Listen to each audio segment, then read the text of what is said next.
Come on. Yeah. You, come on. Come read with me.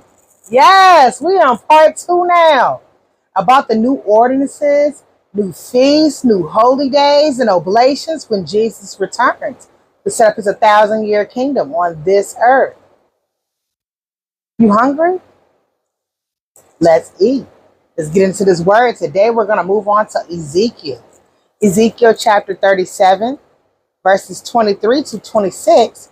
And then we're going to go to Ezekiel chapter 40, verses 38 through 49.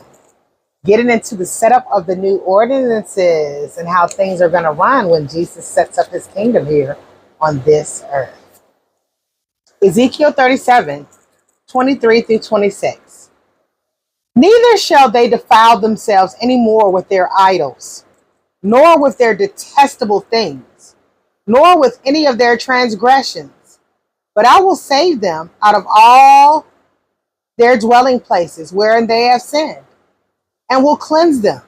So shall they be my people, and I will be their God. And David my servant shall be king over them, and they all shall have one shepherd.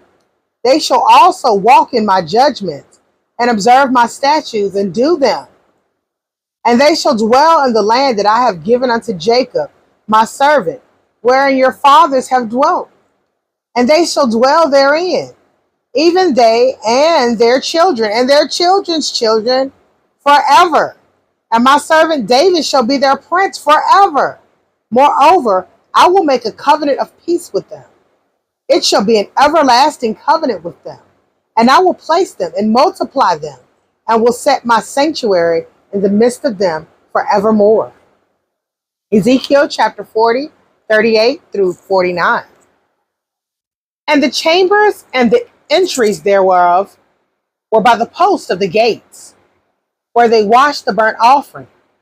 And in the porch of the gate were two tables on this side and two tables on that side, to slay thereon the burnt offering and the sin offering and the trespass offering. And at the side without, as one goeth up to the entry of the north gate, were two tables. And on the other side, which was at the porch of the gate, were two tables. 4 tables were on this side, and 4 tables on that side, by the side of the gate. 8 tables, whereupon they slew their sacrifices.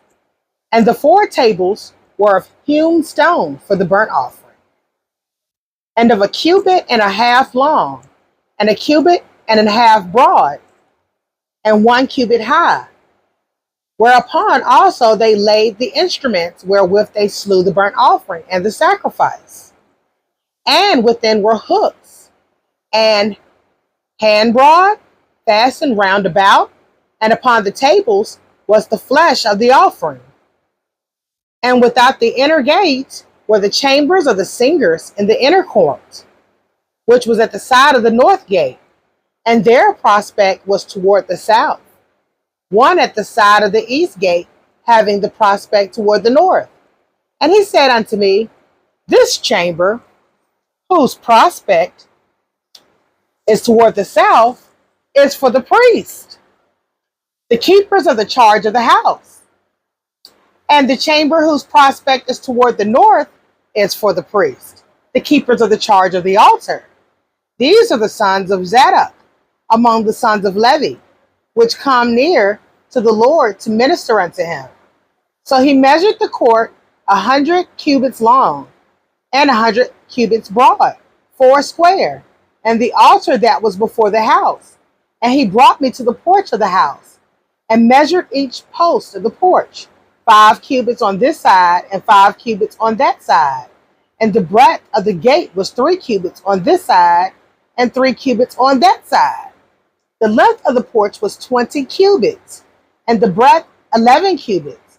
And he brought me by the steps whereby they went up to it. And there were pillars by the post, one on this side, and another on that side. Interesting, even showing the dwelling places that the priests and the singers will live in. Stay tuned, there's so much more.